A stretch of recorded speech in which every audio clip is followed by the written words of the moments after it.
11 times. That's how often she checked her phone before 9 p.m. She sent a joke, something casual they shared, but the check marks stayed gray.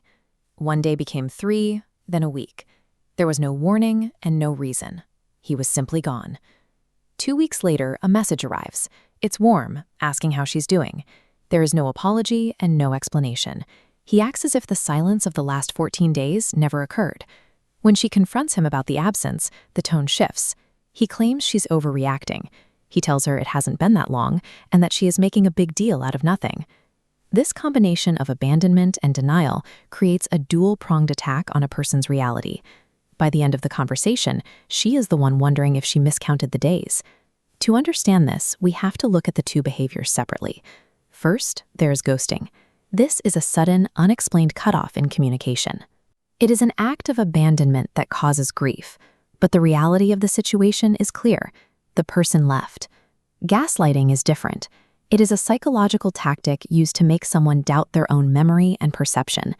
It attempts to rewrite what happened to favor the manipulator's narrative. Ghostlighting occurs when these behaviors merge. A person disappears and then returns to insist they never left. This forces a unique kind of internal conflict. You are grieving a silence while being told that silence was an illusion.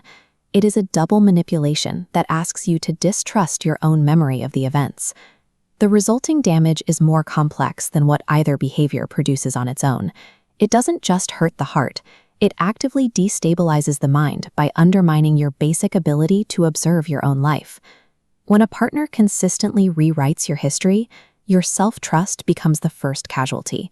You stop asking, "Why did they leave?" and start asking, "Am I too sensitive? Or did I imagine that?" The research on this manipulation is significant.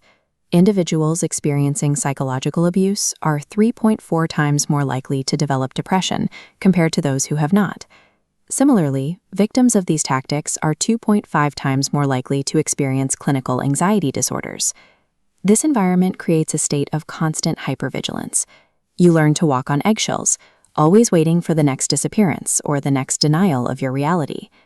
Eventually, the doubt created in the relationship spreads. You begin to second-guess your instincts, not just with this partner, but in your professional life and other personal connections. Breaking this cycle requires looking at why someone chooses to ghostlight. Understanding the psychological profiles behind the behavior helps strip away the personal blame victims often feel. One profile is the narcissist. They build relationships based on control and validation. When the relationship requires accountability, they pull away. They return only when they want something, using gaslighting to ensure they are never held responsible for the time they were gone. Another profile is the avoidant attachment style. These individuals often use ghostlighting as a self-preservation tactic. They withdraw to evade complex emotions, then reappear to maintain the connection without ever having to address the underlying issues. Data from the journal Acta Psychologica links link behaviors to people who exploit ambiguity. They thrive in the gray areas of relationships where they can avoid being pinned down to a single truth.